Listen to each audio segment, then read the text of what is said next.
I got this. All right. Looks like we're live. What's up, Jason?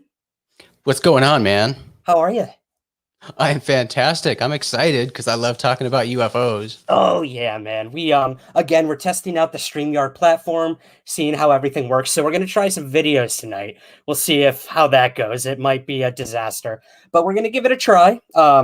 If you hear any clapping or clanking of pans in the background, it is 7 p.m. here on the East Coast, and in New York, everyone's out cheering at 7 p.m. every night for our frontline workers, first responders. So it's pretty cool. And I'm gonna clap with them just for a moment there. All right. Yay. Yes, we can Yeah, all clap. we can all do it. Cool. So we are live on Facebook and on YouTube right now.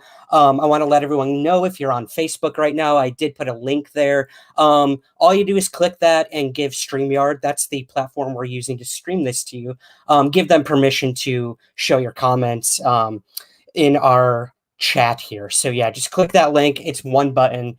YouTube, you can comment right on the right-hand side there of the feed. And other than that, Jason, we're just going to dive in, man. There's actually, for as stagnant as we are as human beings right now on lockdown and whatnot, there's been a lot of UFO news and activity lately. And I do want to start with the elephant in the room. The Department of Defense finally officially released the Navy UFO videos. Now, for a lot of us out there, it's about 2 years old, about 2 years too late. But yeah, I saw that you recently did an episode of the Unknown podcast covering the Pentagon UFO videos and the new acknowledgement by the DoD. So what do you think, man? Has anything changed?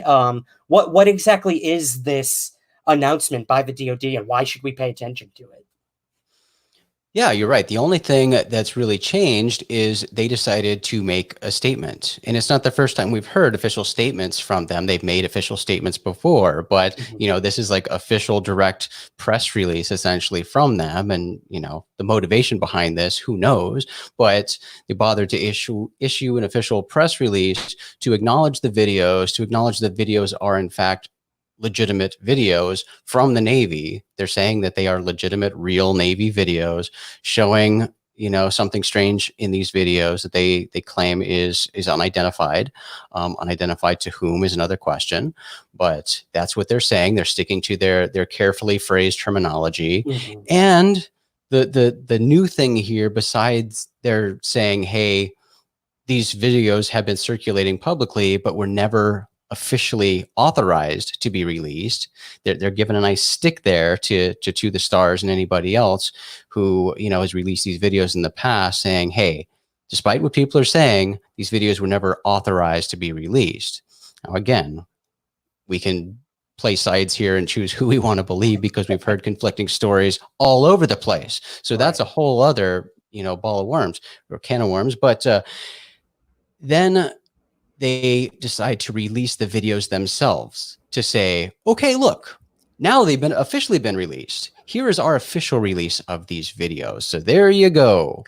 But the videos are identical to the ones that have already been circulating publicly for 2 years. And then, well, older than that. Oh yeah. Yeah. So they gave us the copies of the videos that have been circulating essentially. Sly sleuthy people figured out that these videos that were released by the DoD were in fact downloaded from YouTube at some point. So we can surmise all sorts of things from that, but one could guess that they didn't actually have possession of the original videos. They learned about it by finding them online and decided to download them themselves. So those are the official copies that they have, and there are no other videos. They state that the Navy still holds the original videos, but the original videos are the same quality and same length as the videos that were just released and as the ones that have been circulating. So, again, it's very strange that these videos were downloaded from the internet at some point, and that's all they have. So, the mystery, the plot thickens. It just goes round and round, and we'll continue having new headlines, new things to discuss with these videos. It's very fascinating the videos themselves, but I find the response and the sort of tripping over feet and restating and carefully phrasing by the Department of Defense to be the most fascinating thing to watch with this whole saga. Right. And I mean, honestly, man, I think they're kind of shooting themselves in the foot with this one, to be honest. I mean, it sounds like they're trying to take control of the situation.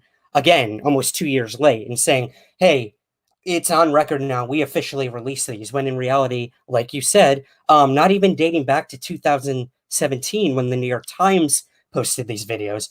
But like you said, there are people who found some of these videos on forums back in like 2007 Yeah, and even longer videos. We've heard some of the Navy people involved with these cases say they've seen 8 minutes of these videos. So sure. I mean we only have their word to take on that, but Exactly. if that's the case, if these are the original videos from the Navy, they really didn't do a good job if you ask me. The Well, and DoD, I should say.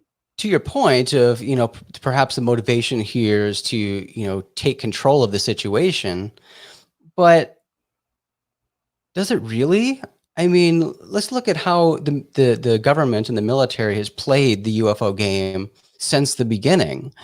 And is it really taking control of the narrative or taking control of the situation if they want to pretend that they're in control and they are the know-all people who have their hands, they have control over everything that's happening, by publicly stating, here are some UFO videos and we don't know what's in these videos. Mhm.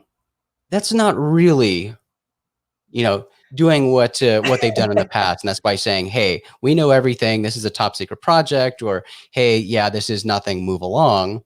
That would be the easy route to take. But by putting out a press release to get attention on videos that have already been out there, have already spawned countless headlines, just to create another wave of headlines by saying nothing new, except, hey, here we're saying what the Navy already told you, because the Navy, once before this release, already did a release of their own to say, hey, here are our videos. Yes, there are videos. And yes, the objects are unidentified or unknowns. So the Navy had already publicly stated that. Now we have the Yeah. DoD saying the same thing. Why? It's not news. We already got that confirmation. That confirmation comes from the DoD. So here they are doing it again in the form of a press release to generate publicity and to say, yeah, the objects are unknowns. What's Yeah. the point? What's the What point and what's their game? Because everything they do in a release is carefully considered, carefully crafted, intentionally worded. So you do have to look at the wording and the phrasing that they use and really kind of scratch your head and try to wonder what is the motivation behind this. Yeah, I think this definitely isn't going to be the last we hear from the DoD probably on this topic. Again, they had their hand forced, and we do have To the Stars Academy, and in Yes. part the New York Times article writers, Helene Cooper, Leslie Kane, Ralph Blumenthal, for bringing this to the public's attention. And I And think, look, there are plenty of optimistic people who view this statement and the actions being taken here by the DoD and the Navy as some very positive, good-hearted notion on their part to be open and start disclosure and start saying, hey, look, we're the good guys now in the UFO world. We want to help move this forward, and we're interested in being truthful with you and open and transparent. So here's what we know. There you go. That's what you wanted to hear. So we're good now. Yay. right, put the public's trust back in government again, during Exactly. a global crisis, Mhm. nonetheless. That's another thing. Why now? Why did they do this now? Was it to get buried in the rest of the news? I mean, every day we're bombarded with news about COVID-19 and politics and this and that and health and blah blah blah. And then boom, let's put this right in the middle of a global crisis, and maybe nobody will even pay attention to it. I don't know. I That's always possible. And I know a lot of people think that, but I don't think anybody there for a second thought that they would be able to slip this out and it wouldn't get noticed. They Not wouldn't. They wouldn't go through the effort of putting together a press release and releasing these videos, without Right. expecting a splash to be made. They got exactly what they wanted. That's true. And they probably, as they should learn by now, know that there are diligent researchers and archivists out there who will call them out on their BS when it comes Yeah. down to it. I mean, we have people stating, I mean, we wouldn't have known that the DoD ripped videos from YouTube without the work of diligent researchers figuring Yeah. that out. So Yeah, exactly. kudos to all those who did that. It's a pretty interesting story. Luis Elizondo, the former director of programs, I believe, for the ATIP program, the Secret Pentagon UFO program, he did weigh in on this and say, we respect that the DoD did this. We do want to work with them on being, bringing transparent UFO information to the public.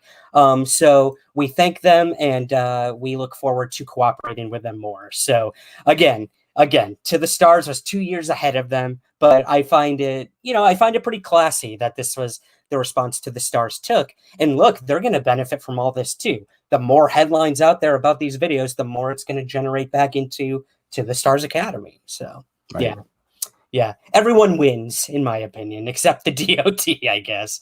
Well, moving to some other government news, Jason, we finally got the first recruitment video from Space Force. So I'm going to give this a try and Yes. see if this works here. We're Cool. going to play the recruitment video. So hang tight, everyone. Let's see if this works.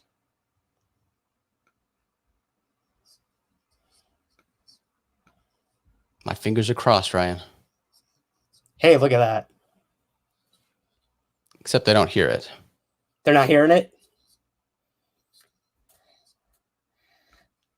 Are they just hearing us? I certainly don't hear it. Okay. Well, we tried, but here it is, guys. Boom. All right. So we couldn't hear it, so unfortunately that didn't work, but we'll figure that out for next time. Basically, they're saying who says, that in order to help your country, you got to be on the planet. And they even Right. use the term To the Stars in their video. So I'm going to read the official what Space Force is right here for a minute. Space Force organizes, trains, and equips space forces in order to protect U.S. and allied interests in space and to provide space capabilities to the joint force. $738 billion was spent on funding Space Force, Jason. So what do you make of this? Are you excited about it? And then I've got a little conspiracy question I want to ask you. But yeah, what do you make of Space Force? All right. Well, I love the concept of Space Force. I love what the Space Force has always been, right? The Space Force isn't a new thing. Mm-hmm. The U.S. Air Force Space Command has been around for a long time. And essentially, to me, it's sad to see what Space Force is now, because it was just a waste of money to essentially do a rebranding. Yeah. A very expensive rebranding, because what they've now done is they've just transferred everything that Space Command was working on and put it under this new name of Space Force. Mm-hmm. So it's just a gigantic waste of money, in my opinion, to go through that. But the work they do is awesome, and they're going to be doing a lot more things now that they're more visible, I guess. So in the recruitment video, we see a lot of like future tech and things that aren't even real. But the one thing they highlight is the X-37B, which is very real, very cool, and very mysterious. Yeah. I mean, I'm excited to see the potential technologies and developments that come out of this. As for the I guess warfare aspect of it, I mean, I'm never for war, or I'm pro military to a point. I don't want to get political or anything on this show, but I think it's interesting. We'll see how recruitment numbers go with that.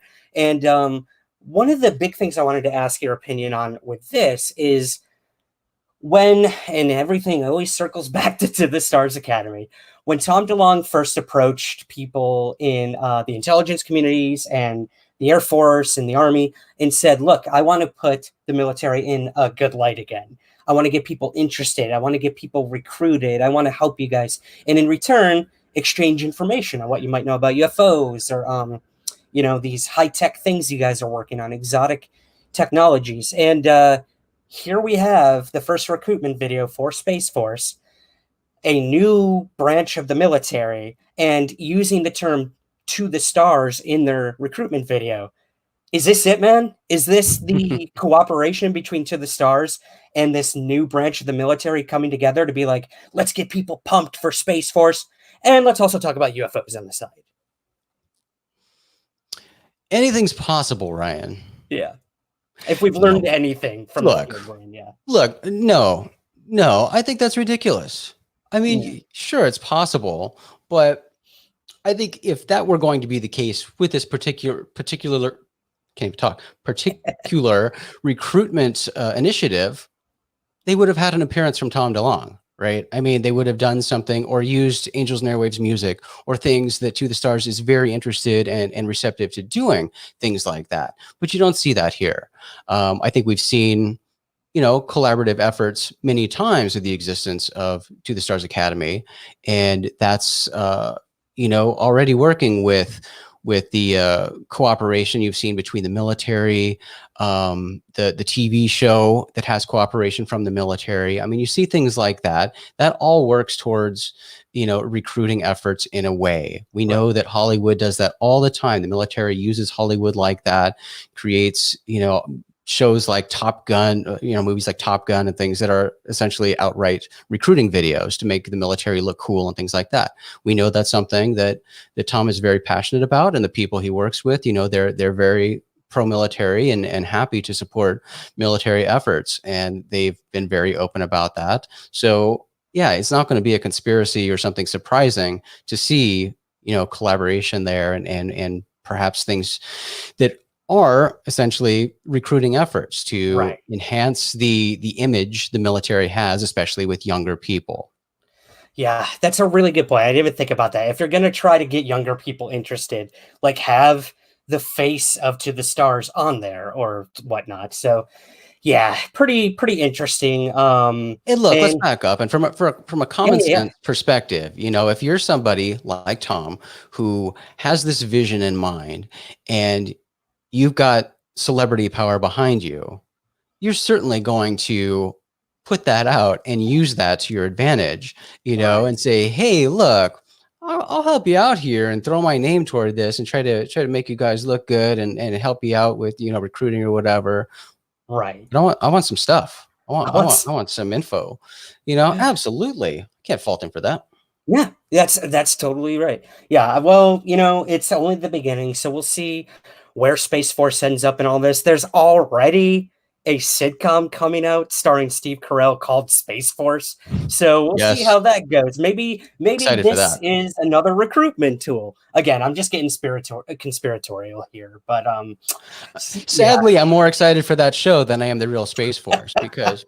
I think Space Command was probably going, and making great progress and doing great things, and all that perhaps got slowed down and messed up because of this whole rebranding that had to take place. That's a good point. Yeah, and it's good to see Steve Carell working again too. So I'm excited. I'm excited for sure. All right. Here's the next thing I want to talk to. I'm going to throw you a curveball here, Jason. I have been having a one-sided battle with a certain scientist out there in the mainstream who's very vocal about many things, and that is Neil deGrasse Tyson. And he had a tweet recently. I'm going to throw it up here if this will work. Let's see. Boom. Let's make it a little bigger here. Yeah, so let me see if I can read this here. Billions and billions of full-color, high-resolution images and videos are uploaded to the internet every day. If your best evidence for aliens visiting from another galaxy is monochromatic, low-resolution, fuzzy videos taken by the U.S. Navy, then there's more work to be done.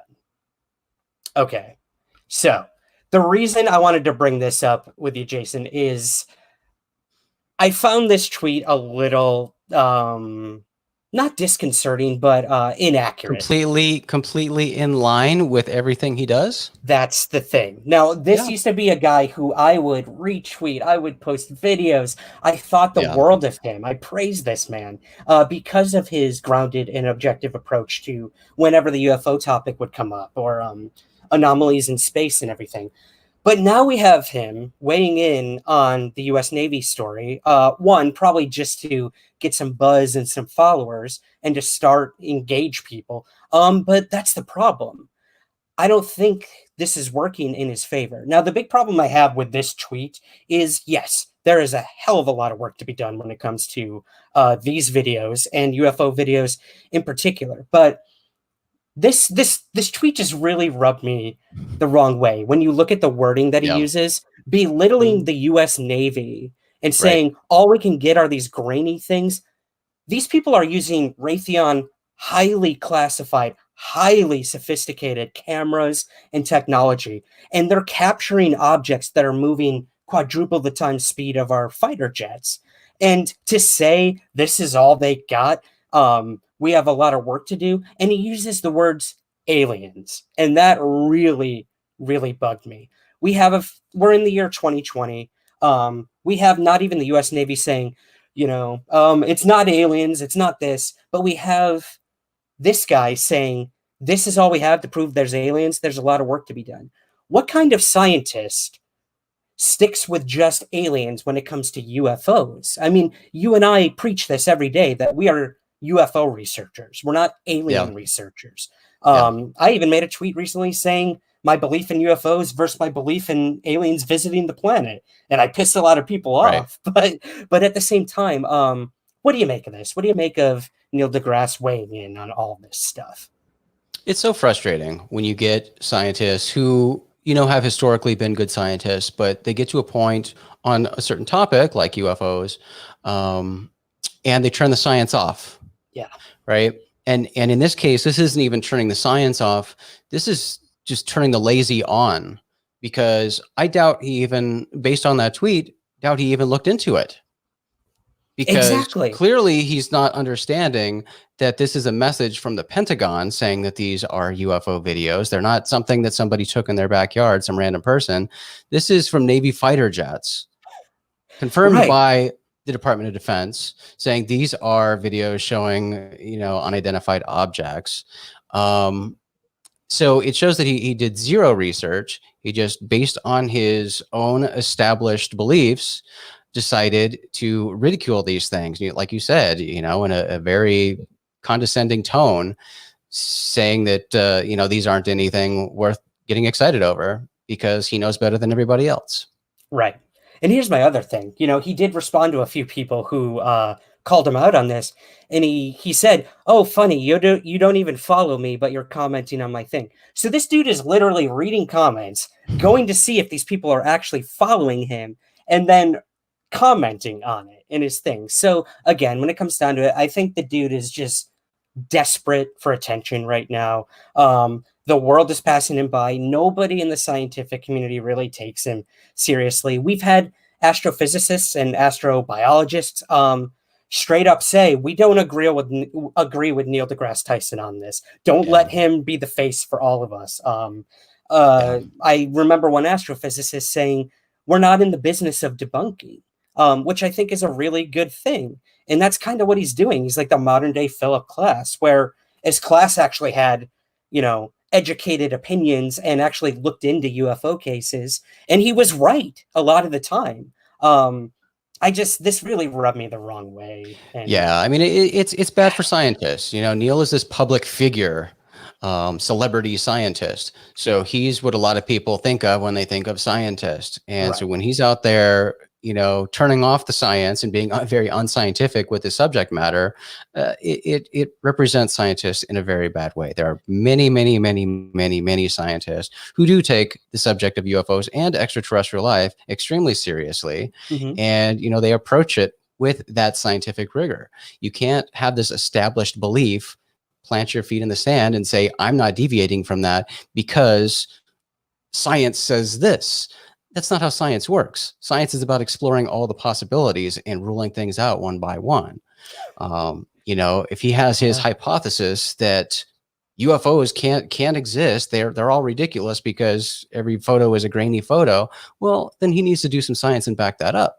But he can't. And if he would just look into the details of some of these cases before spouting off, he could use his scientific knowledge to maybe put forth something creative to help move things forward rather than just making the topic seem silly. Yeah, yeah, exactly. Work with people on this. If you want to be so vocal about it, why don't you reach out to Tom DeLonge? Even he commented to Neil deGrasse, and he was like, "Hey, man, did you interview the pilots? Did you talk to the ground crew? Do you even know about the witness testimony to this blurry photo that you're talking about or screen cap?" And Right. then he did the same thing with Bigfoot immediately after he posted a blurry photo of Bigfoot and did the same thing. So honestly, man, I think he's just trying to piss off a lot of these It community. might be. I mean, I know he's got an ego, and that's a problem. Yeah, That interferes with objectivity always. But I would even have less of a problem if he would make it clear that he was just spouting an uninformed opinion, right? To say, right. I haven't looked into the details of this, and I don't really care to because I think it's all ridiculous. That's just my opinion. That would be different than him coming across as this public figure, celebrity scientist saying this like it's some authoritative, definitive statement. Yeah, it just doesn't work for me. I just had to get that off my chest. So thanks, man. Thank you for entertaining me on that one. The next thing I want to talk about is a listener slash viewer UFO video I was sent recently, and we get sent these things a lot, and a lot of the time it's just like, oh, it's a bug or it's a light. But this one actually really caught my attention, and I did get permission by the person who sent me this. To broadcast it to get people's Oh, cool. thoughts on it. So this happened Thursday, May 7th at approximately 10:15 in Saltville, Virginia. So I'm just going to play it really quick here. No audio, obviously, again, but yeah, let's give this a try. All right, try this again.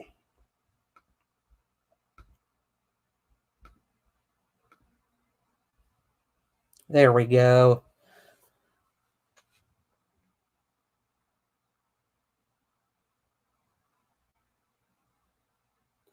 All right. So, I mean, it doesn't look particularly amazing or anything, but what really caught my attention with this one is there's definitely a pattern to the lights. Right. They look very standard, but it was the formation and it was the amount of lights that really caught my attention.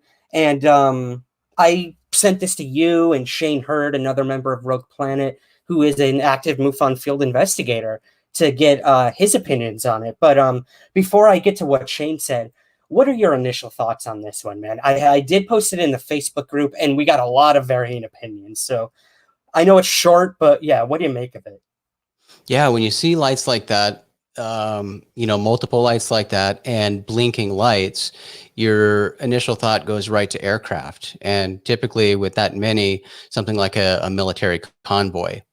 The problem is with this video, like you said, there seems to be, sort of a synchronized pattern to the lights. If you watch, normal conventional aircraft in the sky with their navigation lights that blink, it's not always synchronized, with other aircraft. You'll even try to like time it out and the timing will change a little bit. They'll get off and one will start blinking before the other one that was initially blinking first. It's very mesmerizing to watch. But Yeah. they seem to go in sequence. It's very interesting. But, again, this is nighttime, and with how video technology works, it's always really deceptive when you're looking at what you're seeing on video versus what was actually happening, because cameras try to focus on lights at night and can't really accurately capture what was really happening. So there might have been more strobing effect with the blinking happening that would look more like a traditional aircraft. We don't know. We just see what's on the video. It does look interesting, but I have seen other videos that are sort of similar with military convoy. But that's just one possibility. Yeah, yeah, and we did have Shane, look at the military operations in the area or bases or anything. He said there was nothing close to where this really happened. But Shane said he thinks it could possibly be planes refueling in the middle of the night. He said, you know, the way that they were structured, they almost look like hazard lights underneath the plane. So yeah, he sent me a video of two planes refueling, a stabilized video, and it does look very similar. So, I mean, again, this is what this is about. Like, getting educated opinions, not immediately jumping to the alien theory. So yeah, I thought it was pretty cool that this guy sent this to me and was looking for answers. And I told him, look, man, I'm not a field investigator. Let me send this to people who actually know what they're talking about. So yeah, again, we didn't solve the mystery for the witness, but we did give him some possible explanations. So that's what and this got a is lot all of about. eyeballs on it. So Absolutely, which is very important. All right. Now, this is the meat of why we are here tonight. Let's see if this works. We're not going to hear the amazing music, but let's give this a try. Let's see if I can get this pulled up here. Give me one sec. Forgive me, guys. What there's always patience silence. for testing new things. There is. There she be. All right, Jason. Now, this is the reason we are here tonight, to make an official announcement about an event that Rogue Planet has coming up, and that is the All the Strange Virtual Expo. So hit me with it, man. What is this? When is it? And what is it all about? Well, it's interestingly about all the strange, you know, because that's what we like. So this is something that Rogue Planet's put together, and like Ryan said, it's a virtual expo, a virtual conference of sorts, where we're getting a handful, I guess a couple handfuls of awesome people together who are going to deliver presentations about UFOs, Bigfoot, ghosts, all sorts of strange topics. And this is going to be on May 30th, and it's completely free. It's a free event we put together. You know, right now, especially with all of the conferences being postponed or essentially canceled for the year, not happening till next year. I mean, we just heard that Roswell canceled. That's very wasn't too shocking, but it's still sad to hear. But you know, people aren't able to go to these in-person conferences. So, you know, we decided to put together something virtual that you can attend from home, attend for free, and we're going to have a good time. Yeah, man, I'm super excited. The word free being, I think, the key word here. I think awesome. It's awesome. And, you know, you get what you pay for, but we promise it's going to be everything that you hope it will be and more. And look, like, this is just the beginning. We're getting more people involved. This might become a regular thing after we do this, but yeah, that's what we're about at Rogue Planet, I think. Just bringing the strange to people in a fun and fascinating way, making it very inclusive. And again, just providing some sort of education and entertainment for people out there, especially right now. And look, exactly. this isn't just for the people that are going to be attending virtually. It's for us too. Let's be completely honest. Good point. Yeah, it's a really good point. Yeah, no, this is something that that we wanted to do, and you know, hopefully people will have fun and get a little something out of it too. Yeah, absolutely. And I mean, if you wouldn't mind, maybe teasing a little of who we can expect. I did scroll through the guest list there, but anything really come to mind about what you're super excited about? Oh man, you know, I always love when our buddy Frank Kimbler talks. Yeah. You know, it's fascinating to hear a geologist and professor talk about physical objects collected at the Roswell debris field, right? That's interesting. And scientific testing continuing to this day, new testing done all the time. And, you know, many of us have heard from Frank time and time again, but like I just said, new testing, new data to talk about, new things to talk about. And Frank's specifically going to be talking about his recent appearance on Ancient Aliens. And, you know, as with all TV shows, there are things that the TV show left out, things that they didn't have time to get to. And so he's got more science he wants to share based on that. So Frank is, really exciting to talk with. Of course, we've got a lot of the guys from The Secret of Skinwalker Ranch. They're going to be doing a panel with us to talk a little more behind the scenes of the show. At Rogue Planet, we've been doing a weekly podcast, basically an after show, going over each episode of that TV show with people from the show, with one of the executive producers and some of the guys who are going to be on our panel. And for anybody who hasn't watched The Secret of Skinwalker Ranch, I know there's been a lot of hesitation because it's a TV show, and we know that TV shows are TV shows. They're meant to be entertaining. They're meant to be dramatized to pull you in and make you want to tune in next week. That's what TV is. So there's a lot of that on this show. And the great thing about hearing this panel and also the podcast we do called the Skinwalker Debrief is you get to hear from these people actively involved in research on the ranch. You get to hear and ask questions to those people why things happened the way they did on the show. Why didn't they do this additional testing? Are they going to do this next time? And they've been very candid, very forthcoming, and answering the questions they can ask. I mean, it's still an ongoing TV show, so they can't talk all the time, reveal everything that they're building up to, but they're very open to talking about the actual science that's going on. And there are a lot of people who haven't bothered to watch the show or listen to these people, and they think that they're just, TV people. This is all hokey. They chose the wrong people to do it. They don't care about the science, but there is actual science going on. And when you hear these people talk and hear about what they're doing and the experts they're bringing on to do the work that they themselves don't have the skill set to do, it's kind of exciting hearing that. Who knows what we'll discover from Skinwalker Ranch, but it's a really cool opportunity to get that insider's look to the people who are on the ground there doing the research at Skinwalker Ranch. So we'll get that with this panel too, and that'll be really cool. Absolutely. And I think what we have to keep in mind too is with this television show, this is the transparency we've been waiting for when it comes to Skinwalker Ranch. We know that when Bob Bigelow owned the ranch, he had to answer to the government. He was being funded by the government through ATIP and a side funding program as well to investigate the ranch. So all the information he got was given right back to the government.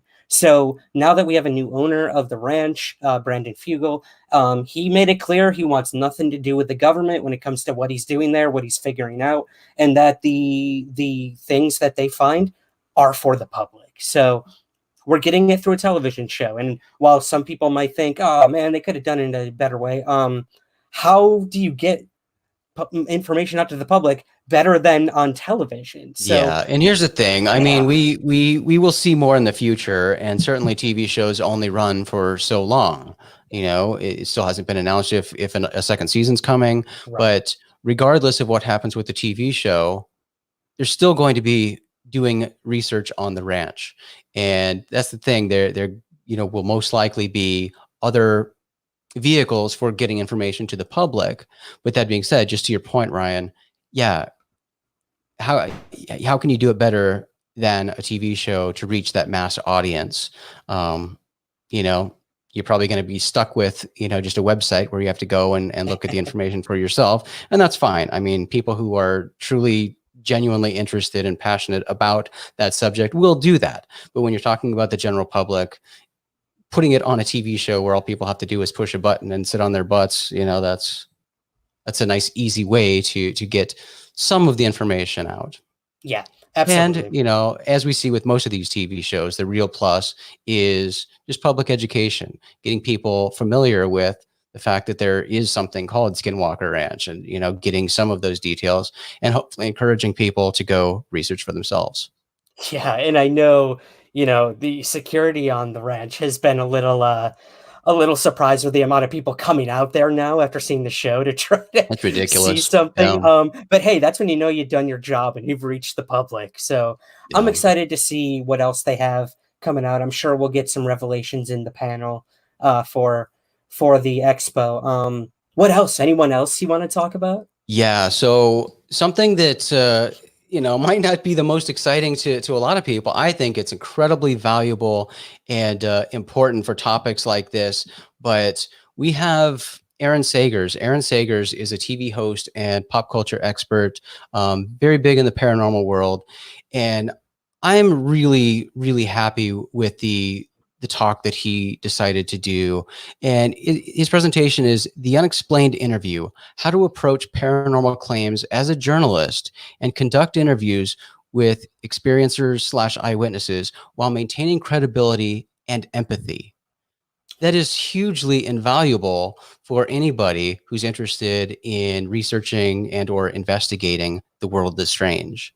Right. So, I mean, that's one example of a valuable, like, real life situation, for anybody interested in getting into researching the paranormal.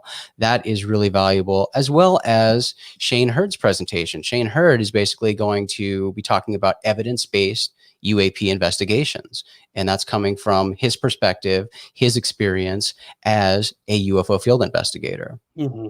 Yeah, that one looks super, super cool. Again, Shane hasn't given many presentations, so this is going to be one of the first times that we actually get to see him do something like this. So I'm excited to see him stretch his investigator muscles. Yeah, me too. Yeah, there's a few others. Forget that dude in the middle there, but Sapphire Sandalo. No. He's all about the aliens, I've heard. We've got Sapphire Sandalo, who's going to be talking about the spirit realm. We talk UFOs all the time, but now we've got one of the paranormal experts. You've seen her on Paranormal Caught on Camera.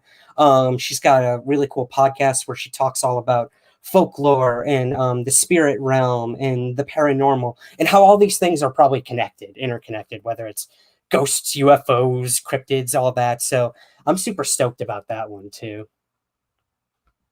Yeah. What else do we got? We've got, our buddy Micah Hanks is going to be talking about Bigfoot. Am I correct? Bigfoot, yes. Yes, we had to get Bigfoot in there. You can't have an event called All the Strange without getting some Bigfoot in there. Yes, or else we wouldn't have him in the official logo. Yeah, exactly. Yeah, I'm super stoked. He has done so much research. He's been investigating Bigfoot since he was like 10 years old. So whatever he's got, I'm sure it's going to be worth it. And because you brought up Micah, I've got to give a shout out to his brother, Caleb Hanks. And of course, Caleb Hanks is part of the Rogue Planet family. And we have to give him credit for creating our awesome All the Strange logo, as well as our All the Strange theme music for this year. So I'm super excited, man. Yeah, he does amazing work. If you can, check out the Clerk Chronicles. Go on Spotify. I listen to that every morning to get me pumped and ready. Nice. Ready for the day of sitting on my butt during lockdown. Ugh, man. All right. And if you're interested in just hearing, more of Caleb's awesome music, I suggest, even if you don't care about Skinwalker Ranch, listen just to the intro of the Skinwalker Debrief, because Caleb did the theme music for that too, and it is awesome. It's so good. It reminds me so much of like that 80s, Stranger Things. Yeah. Totally, man. Which is like Skinwalker Ranch in a nutshell. So I can't wait, man. I'm so excited that we got to finally announce it. Knowing me, I always jump the gun and want to promote stuff, but I had to wait until you pulled the trigger. So I'm so happy that you came on to talk about it tonight. Talk some UFO news, Space Force, what have you, with me. But before we go, where can we find everything you're up to? Skinwalker Debrief. Yeah, give us all of that. Yeah, all our good stuff is at rogueplanet.tv. That's where we post pretty much everything we do. Follow me on Twitter at Acentric, ACECENTRIC, because I am tweeting all day long, basically. And don't forget to go to allthestrange.com, read more about the event, and register. Remember, it's completely free. Completely free, guys. Just go click register. It's that easy. You'll get a notification throughout the month of what more to expect. We'll have more news coming out on the website. And other than that, Jason, thank you so much for joining me, brother. Thank you, everyone, for contributing tonight. We'll figure out the audio for these videos someday so we can play that rockin' Caleb Hanks music. Yes. But other than that, guys, stay strange, keep looking up, and we'll see you on the other side.